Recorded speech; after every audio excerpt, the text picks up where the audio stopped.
Qué bien que podemos volver a estar aquí tratando un tema. En realidad, hemos decidido realizar un segundo capítulo, relacionado con el tema anterior, con el Leviatán. Estuvimos hablando acerca del Leviatán, pero queremos quizás aclarar algunas cosas que dijimos y reafirmar otras. Quizás haya muy poca diferencia entre el capítulo anterior y este. Dijimos que el Leviatán, descrito, por ejemplo, en el libro de Job, era un animal, una bestia que aparentemente era conocido en aquella época, o sea, no era un animal desconocido, era algo que parecía ser del día a día, que, o sea, que lo conocía. Que el Leviatán mencionado en el libro de los Salmos y en Isaías parecía no ser el mismo que había sido mencionado por el libro de Job. Lo que nos llevaba a pensar, bueno, una de dos cosas, o las dos, que la palabra Leviatán era una palabra usada para referirse a diferentes tipos de bestias, ¿verdad? Porque hay infinidad de bestias, dice la palabra de Dios, animales o monstruos, inclusive marinos. O que el Leviatán es una construcción literaria que tiene un fin o que tiene un propósito o lo que es lo mismo que el Leviatán, aunque probablemente existió, es un elemento al que se le dieron características, si me permiten usar la expresión, características míticas, ¿verdad? Se le dieron características míticas para convertirlo en un cuadro, ¿verdad? Un cuadro representativo de algo o de alguien. Esto por cuanto dice que el Leviatán tiene varias cabezas. Algunos presumen que son 7, otros presumen que son 10. Que el Leviatán tiene la capacidad de lanzar llamas de fuego y cuando bufa, ¿verdad? Respira o aspira o bota humo por la nariz, entre otras características que se le atribuyen. De modo que la figura del Leviatán cobra significado, ¿verdad? Según su contexto, al ser un cuadro representativo de algo, como ya dijimos, o de alguien. Por ejemplo, para mí está bien claro que el Leviatán es un cuadro representativo de la Trinidad satánica. Veamos algunos ejemplos. Se dice, por ejemplo, del Leviatán, que el Leviatán, o al menos se sugiere, es un animal nocturno, duerme gran parte del día y aparece en la noche. Entonces en el libro de Job, en el capítulo 3, en el versículo 8, entre otros, ¿quién se va a atrever a irlo a despertar? Déjelo que duerma, ¿verdad? Dice Job. Bueno, ¿y qué se dice de Satanás? Se dice de Satanás que Satanás es el amo de las tinieblas. Y está relacionado todo con todo lo que tiene que ver con tinieblas, con lo oscuro, con lo oculto, por decirlo de alguna manera. Dice el apóstol Pablo en el libro de Efesios, en el capítulo 6, en el versículo 12, porque no tenemos lucha contra sangre y carne, sino contra principados, contra potestades, contra los gobernadores de las tinieblas de este siglo, contra huestes espirituales de maldad en las regiones celestes. Nuestra lucha no es contra sangre y carne, sino contra Satanás, contra sus huestes, contra los gobernadores de las tinieblas. De hecho, Satanás mismo es llamado el príncipe de las tinieblas, y su reino es el reino de las tinieblas, que empezó cuando Adán y Eva pecaron. Y Dios, inmerso en su santidad, el sol de justicia, se retira de esta tierra. Y esta tierra queda bajo el dominio de las tinieblas, bajo el dominio de Satanás. El Leviatán es descrito como aquel que vive o habita en el mar, o sea, es un animal anfibio. Dice Job en el capítulo 41, en el versículo 1. Bueno, ¿qué se dice de la bestia apocalíptica? ¿Qué se dice de la bestia del Apocalipsis y del gobierno o el régimen del anticristo? Bueno, dice que procede del mar. Usted recordará las palabras del apóstol Juan cuando en el libro de Apocalipsis, en el capítulo 13, en el versículo 1, dice: me paré sobre la arena del mar y vi subir del mar una bestia que tenía 7 cabezas y 10 cuernos, y en sus cuernos 10 diademas, y sobre sus cabezas un nombre blasfemo. No creemos que esto sea literal. Ahí estaba Juan en la playa, probablemente en la isla de Patmos, y de repente dice que él vio cómo surgió una bestia. Está hablando del anticristo. Está hablando del régimen del anticristo durante la tribulación. Y está diciendo que sube, dice, del mar. Y vi subir del mar una bestia. Entonces dice el Leviatán que es un animal anfibio. Inclusive se sugiere que fue creado por Dios para juguetear en el mar. Juguetear. Y ahora dícese del anticristo y de su régimen que él surge de las aguas del mar.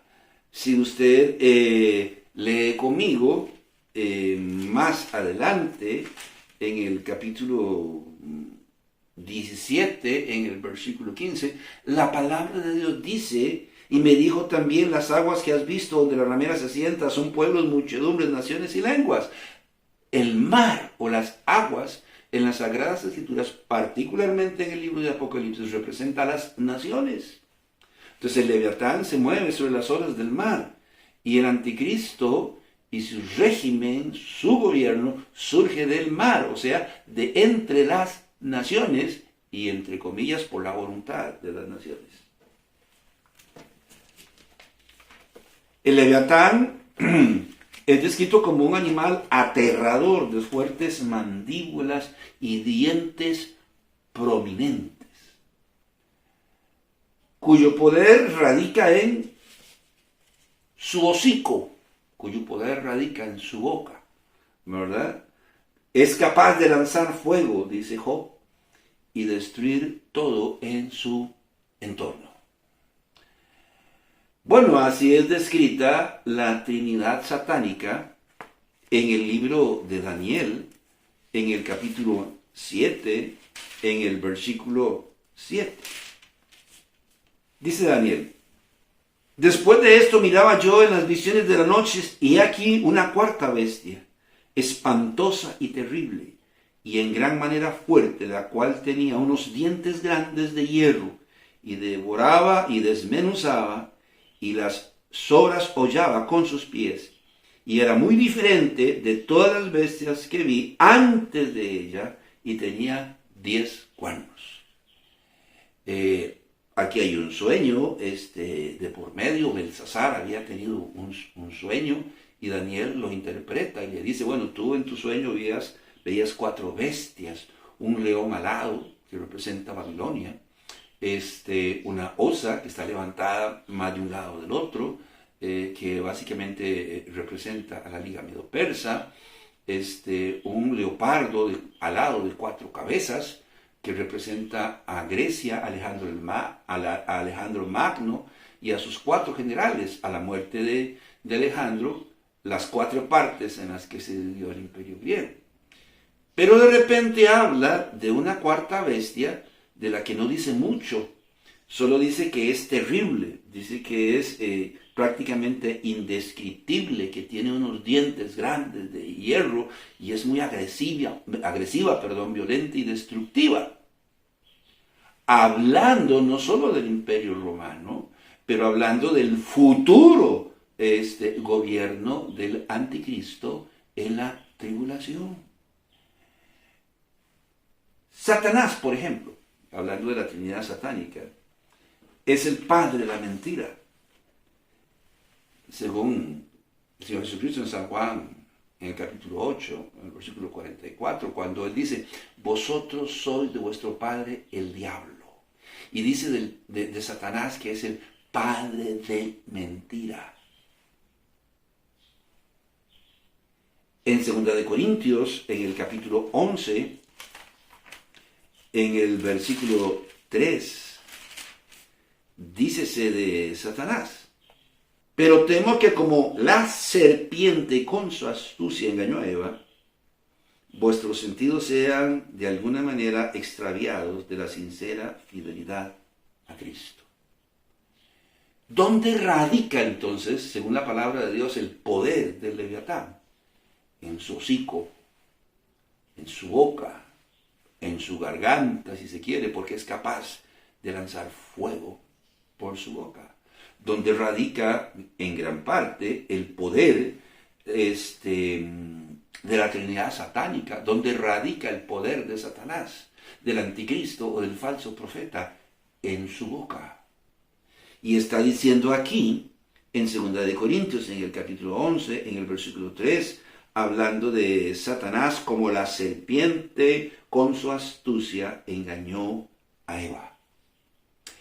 La palabra serpiente usada en el libro de Génesis para referirse a este bello y hermoso animal que fue usado por el diablo para seducir a Eva, quiere decir que se sea,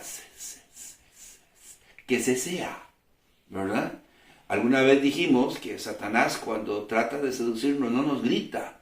Él se acerca de manera seductora a nuestro oído y nos habla con suavidad.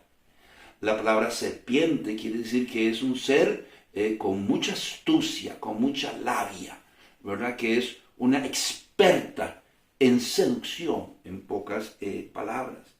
Bueno, ese es el poder de Satanás. Él usa de su astucia, de sus artimañas, nos susurra cosas al oído y nos seduce a hacer lo que no corresponde que nosotros hagamos, como lo hizo con Eva, lo hace con nosotros. El anticristo, al igual que Satanás, tiene la capacidad de seducir, o sea, cesear, ¿verdad? De murmurar, ¿verdad? Con su labia y sagacidad al mundo entero. Vea lo que dice la palabra de Dios en el libro de Daniel, en el capítulo 11, en el versículo 21. Y le sucederá en su lugar un hombre despreciable, al cual no darán la honra del reino, pero vendrá sin aviso y tomará el reino con halagos. Podríamos leer otros textos, ¿verdad? Aquí mismo, en Daniel, en el capítulo 11. Dícese, con lisonjas seducirá a los violadores del pacto, mas el pueblo que conoce a Dios se esforzará y actuará con lisonjas. Por eso se dice que el anticristo en ninguna manera es el Papa o es el Vaticano, no es un religioso, no es un militar, aunque muchos pensaron cuando vieron a Saddam Hussein con su uniforme militar montado en un caballo blanco, ahí viene el anticristo. Pues no, ese no es el anticristo. No es ni un religioso, ni es un militar, es un político o diplomático de carrera, con una sagacidad capaz de convencer a cualquiera. El falso profeta no se queda atrás. Hará que el mundo entero adore y venere a Satanás y al anticristo. ¿Cómo? Lo que usted está oyendo. Tiene tal capacidad de seducción que no solo va a lograr que la gente ame y respete al anticristo, sino que lo adore y lo venere. Y no solo a él, sino a Satanás mismo. ¿Se imagina usted el mundo entero en la época de la tribulación adorando, literalmente adorando y venerando al anticristo y a Satanás mismo? ¿Qué dice la palabra de Dios en el libro de Apocalipsis, en el capítulo 13, en el versículo 4? Y adoraron al dragón que había dado autoridad a la bestia. Y adoraron a la bestia diciendo, ¿quién como la bestia? ¿Y quién podrá luchar contra ella? Eso es mucha admiración. ¿Cómo es posible esto? Pues en el versículo 12 dice, hablando del falso profeta, y ejerce toda la autoridad de la primera bestia en presencia de ella, y hace que la tierra y los moradores de ella adoren a la primera bestia, cuya herida mortal fue sanada. Para eso está, entre otras cosas, el falso profeta. Con su sagacidad, con su labia, con su capacidad de seducción, va a inducir al mundo entero a adorar y venerar no solo al anticristo, sino al gran dragón, la serpiente antigua, que es Satanás. El Leviatán mencionado en el libro de los Salmos, en el capítulo 74, en el versículo 14, dícese que aparentemente tiene varias cabezas, ¿verdad? Habíamos hablado acerca de eso y habíamos dicho que no necesariamente tiene que ser literal. Pero menciona que posiblemente tenga varias cabezas. Y resulta que Juan en el libro de Apocalipsis nos habla de una bestia, una bestia escarlata, por cierto, con 7 cabezas, con 10 cuernos y 10 diademas. Dice así Juan en Apocalipsis. En el versículo 9 y 10. Esto para la mente que tenga sabiduría. Las 7 cabezas son 7 montes, sobre los cuales se sienta la mujer. Y son 7 reyes, 5 de ellos han caído, uno es, y el otro aún no ha venido, y cuando venga es necesario que dure breve tiempo. ¡Ah! Ya sé quiénes son. Eso es la Comunidad Europea, la Unión Europea. No, dirá otro, esos son los 7G, los 7 grandes. Bueno, hay un detalle aquí, que dice el apóstol Juan muy claramente, 5 han sido. O sea, estamos hablando de 5 reinos que existieron en el pasado. Dice que estas 7 cabezas de esta bestia representan a 7 reinos, 7 reyes. 5 ya fueron, 5 ya han caído, están en el pasado. ¿Quiénes son? Egipto, Asiria, Babilonia, los medos y los persas y los griegos. Los 5 imperios históricos que de alguna manera u otra tuvieron correlación con el pueblo o la nación de Israel. De repente dice, uno es. O sea, está vigente en ese momento. En el presente inmediato del autor del libro de Apocalipsis, que era Juan. ¿Cuándo vivió? ¿En qué época vivió el apóstol Juan? En la época del Imperio Romano. Entonces, 5 han sido: Egipto, Asiria, Babilonia, los medos y los persas y los griegos. Uno es el Imperio Romano.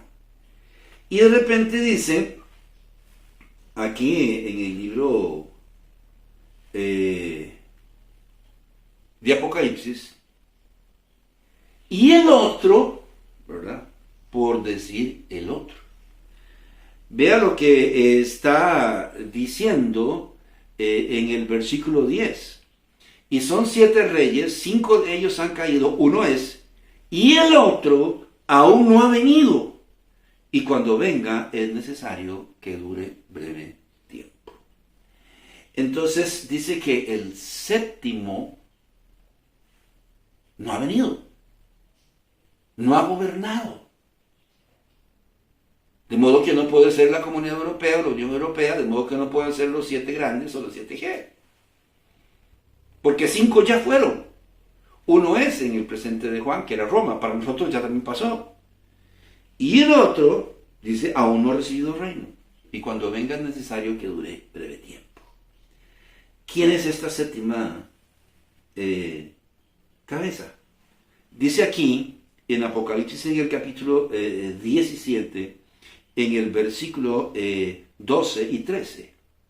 Y los 10 cuernos que has visto son 10 reyes, que aún no han recibido reino, pero por una hora recibirán autoridad como reyes juntamente con la bestia. Y estos tienen un mismo propósito y entregarán su poder y su autoridad a la bestia. la séptima cabeza representa a los 10 cuernos, que no es otra cosa más que una confederación de naciones, que por poco tiempo, y está diciendo que el séptimo reino o el séptimo rey va a durar breve tiempo, y ahora dice que esta confederación de naciones va a regir el mundo por 1 hora, porque es el tiempo necesario para elegir de entre ellos mismos quién ha de ser el regente o gobernador del mundo entero. De hecho, está diciendo que regirán juntamente con la bestia, y posteriormente dice que entregarán la autoridad a la bestia en el versículo 3. Entonces es una confederación de naciones, ¿verdad?, que dentro de ellos mismos van a elegir a uno. Entonces, vea lo que dice aquí mismo en el versículo 11. La bestia que era y no es también el octavo, y es de entre los 7 y va a la perdición. ¿No que era que tenía 7 cabezas? Bueno, hay una bestia en Daniel también, que tenía una determinada cantidad de cuernos, y de repente salió un cuerno pequeño y comenzó a crecer, haciendo alusión al anticristo. El anticristo va a salir del seno de los representantes de estas 10 confederaciones. Entonces, ¿que el Leviatán tiene tantas o cuantas cabezas? Bueno, dice que de alguna manera el gobierno del anticristo tiene 7 cabezas, 10 cuernos y 10 diademas.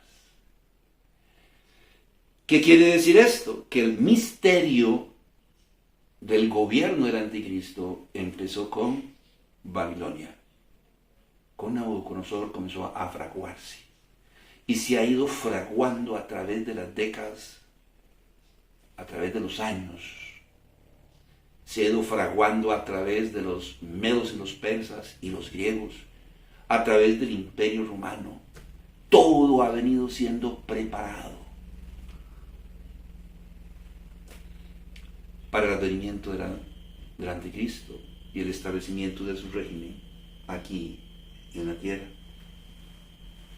Hermano, pero habla del Leviatán como un dragón alado. Como un dragón alado. Bueno, si no, más y más, si no me equivoco, es Isaías. Isaías describe al Leviatán, o más bien Isaías por su parte describe no un Leviatán, sino a 3 grandes bestias. Entonces, así dice Isaías. Habla de la serpiente veloz, la serpiente tortuosa y el dragón que está en el mar. ¿Qué quiso decir Isaías con la serpiente veloz? Bueno, esta serpiente, su principal característica no necesariamente es su veneno. Su principal característica es su rapidez, su agilidad para ejecutar sus designios. Yo podría poner como ejemplo la cobra. Se puede mover muy lentamente, muy graciosamente, pero con mucha eficacia y con mucha rapidez.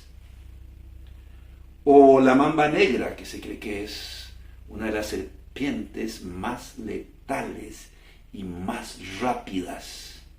Entonces se caracterizan estas serpientes por su agilidad, por su velocidad, por su rapidez. O la serpiente bufadora, que tiene el ataque más veloz y rápido en el mundo entero. Esta serpiente te ve y en cuestión de segundos, menos de 12 segundos, ya te ha mordido. La serpiente tortuosa, por su parte, la palabra tortuosa quiere decir que tiene muchas vueltas, ¿verdad? Que tiene muchas vueltas. Para nosotros, bueno, que da muchas vueltas, que da muchos rodeos. Esto nos habla de la cautela, no de la velocidad, de la eficacia y de la fuerza con que emprende sus acciones como una anaconda. No son tan rápidas. Lo sabemos, tal vez por su tamaño, tal vez por su peso, no son tan rápidas. Ahí no radica la fuerza de su poder, sino la fuerza de su poder radica en la capacidad de dar muchas vueltas, de enrollarse sobre el cuerpo de sus víctimas y comprimirlos hasta matarlos para poder devorarlos. Y de repente habla del dragón que está en el mar. Aquí tenemos que aclarar que cuando la palabra de Dios habla de dragón, no está hablando del dragón mítico que nosotros conocemos, ¿verdad? Que tiene alas así como de murciélago, ¿verdad? Que parece una lagartija gigante con una cola con muchos picos y que lanza fuego por la boca, aunque yo sé lo que la palabra de Dios está hablando sobre libertad. De hecho, la palabra dragón no existe en el Antiguo Testamento. La palabra traducida aquí como dragón en el libro de Isaías es tanim o tanim. Es la palabra usada para referirse a un gran reptil, ¿verdad? O monstruo feroz. No necesariamente el dragón convencional que todos conocemos. En el Antiguo Testamento suele traducirse como dragón. Sin embargo, la palabra dragón viene del griego, Draco o Drake. Y resulta que las Sagradas Escrituras, al menos el Antiguo Testamento, fue escrito en hebreo. ¿Qué hace una palabra griega en el Antiguo Testamento? Bueno, fue incorporada con la traducción de los libros del Antiguo Testamento al griego. ¿Se acuerda? Ptolomeo mandó a traducir todos los libros que hubiesen, en el idioma que estuviesen, al griego. Bueno, los libros del Antiguo Testamento fueron traducidos. Cuando apareció la palabra tanín, que se usa para referirse a un monstruo, un reptil grande y feroz, pusieron la palabra griega, cuando tradujeron al griego, Drake o Draco. ¿Qué es qué cosa? Dragón. De esa manera fue incorporada la palabra dragón a la traducción de las Sagradas Escrituras. Así que en este caso, en Isaías, en el capítulo 27, en el versículo 1, deberíamos entender la palabra dragón que está en el mar como algo así como el rey de los monstruos. ¡Ay, pero ese es Godzilla!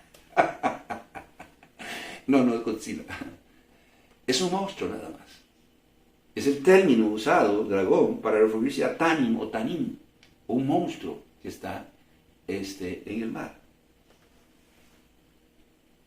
¿Qué podría, sí, por qué no, decirse, bueno, el más grande, el rey, ¿verdad? El más fuerte, qué sé yo? El cual hace sin duda alguna alusión a Satanás y a su séquito de muerte. Se recuerda lo que dice Juan en Apocalipsis en el capítulo 12, en el versículo 9, acerca de Satanás. Apocalipsis 12, 9. Y fue lanzado fuera el gran dragón, la serpiente antigua, que se llama Diablo y Satanás, el cual engaña al mundo entero, y fue arrojado a la tierra y sus ángeles fueron arrojados con él. Entonces nos imaginamos un dragón mítico. Pero recuerde que esta es el equivalente a Tanim en el Antiguo Testamento. Y Tanim es un monstruo nada más, un reptil, nada más. Pero bien, se dice de Leviatán que es un animal aterrador, que nadie puede tocar o nadie puede destruir. Tanto que dice, ¿se atreverá usted a despertarlo? Vea que su piel es muy dura, está sumamente acorazada, como grandes escamas. El ejemplo que pusimos fue algo así como un pangolín, ¿verdad? Un rinoceronte tal vez.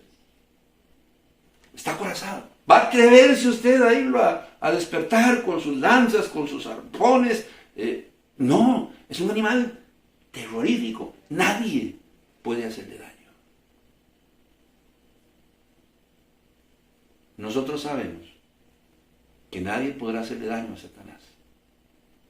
Nadie podrá contra el anticristo. Lea Daniel. Nadie podrá contra él.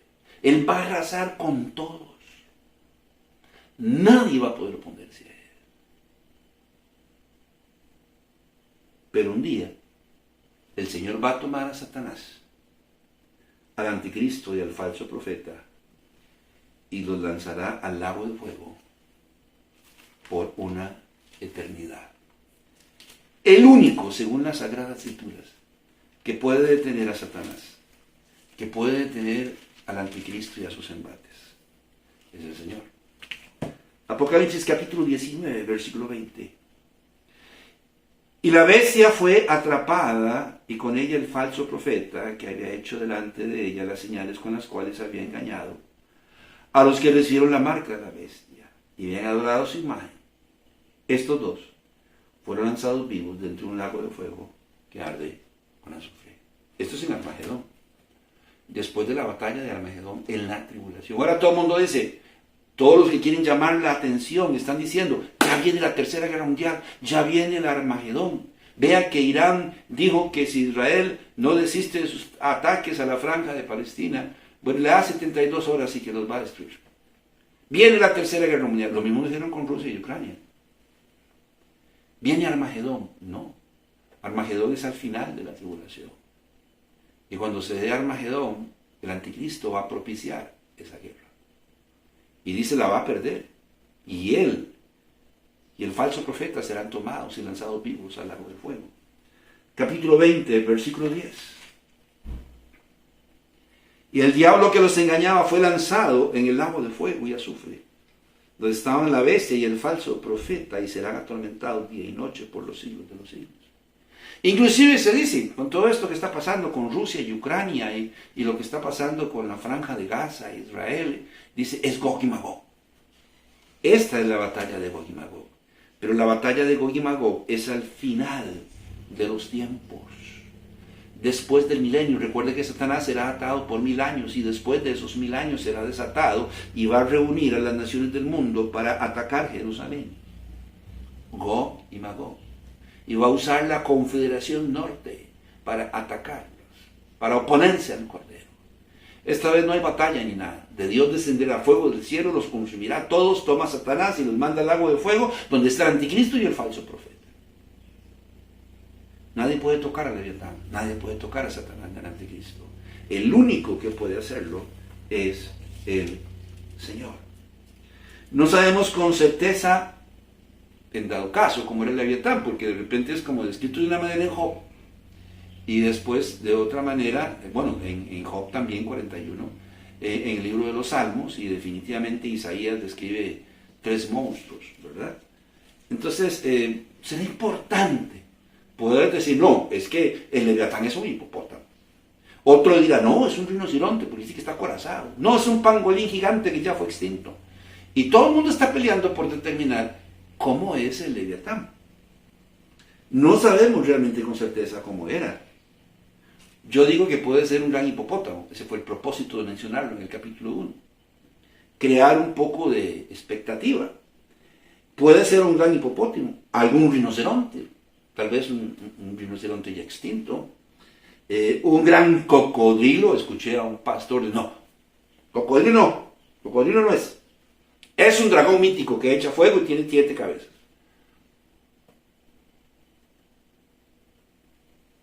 Puede ser un pangolín, una serpiente, o un dragón de Komodo.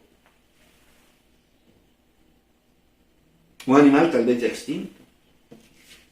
En dado caso, el término Leviatán pudo ser usado para referirse a diferentes bestias, no una sola.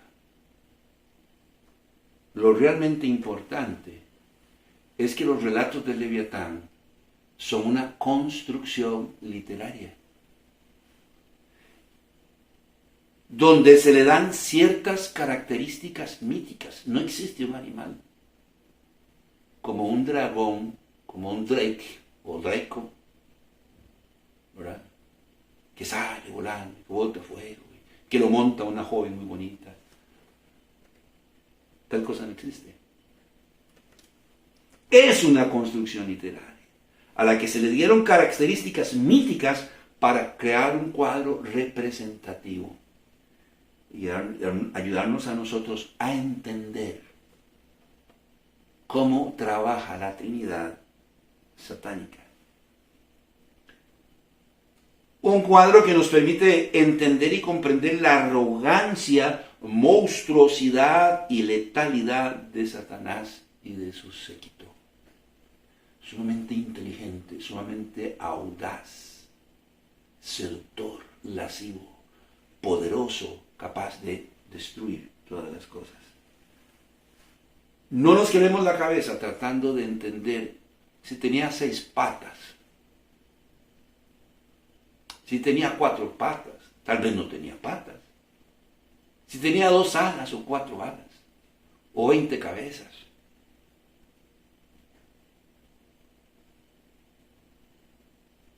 Más bien entendamos la razón por la cual este cuadro fue puesto ahí. Le advierto, las cosas simbólicas en la Biblia son cuadros puestos adrede por Dios. No es que a alguien se le ocurrió interpretar que el pan del que hablaba el Señor Jesucristo en la Santa Cena, o qué sé yo. Tal vez lo que quiero decir es que el pan en la Biblia es un pan. Y el agua es agua, el río es un río, el mar es el mar, las estrellas son estrellas. A menos que Dios en su palabra diga que esos elementos son simbólicos. Un monstruo, sí.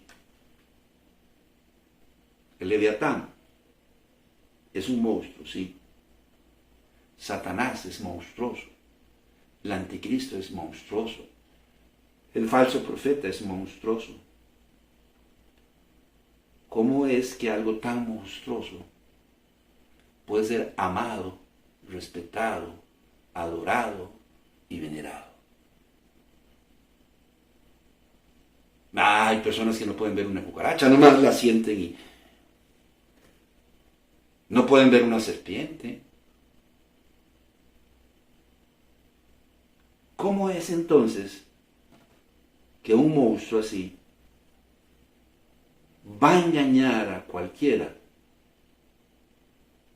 Y si los tiempos no fuesen acortados en la época de la tribulación, engañaría aún a los escogidos.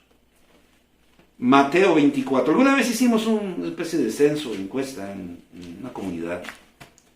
Y hablamos del anticristo y dijimos que él va a engañar al mundo entero. Y le preguntamos a la gente, si él estuviera aquí, ¿la engañaría a usted? No.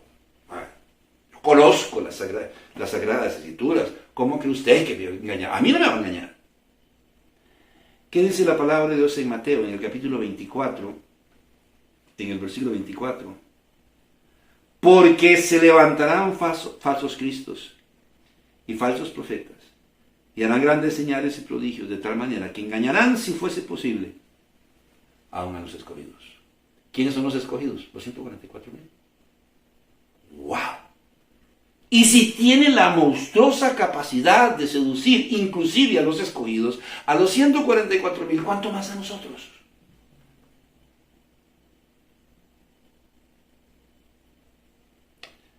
Ese es Satanás. Un monstruo feo, horrible y perverso, un espanto salido del mismo infierno, pero con la capacidad de poder engañarnos y poder seducirnos. Mi amigo, mi amiga, mi hermano, mi hermana, la única forma posible, quizás, de que no seamos engañados por Satanás es si tenemos una muy profunda y estrecha relación y comunión con Dios. Si estamos asidos de su palabra y la conocemos como la palma de nuestra mano. Es la única opción y posibilidad que tenemos. Aceptar a Cristo como nuestro único y suficiente Salvador, recibir el Espíritu Santo y someternos a Dios y a su palabra, para que cuando el Espíritu Santo nos hable seamos capaces de escuchar y discernir sus palabras, para no caer en el engaño del error de un monstruoso seductor de masas. Mi nombre es Carlos Corrales. Muchas gracias por su atención. Que el Señor le bendiga y que la pase bien.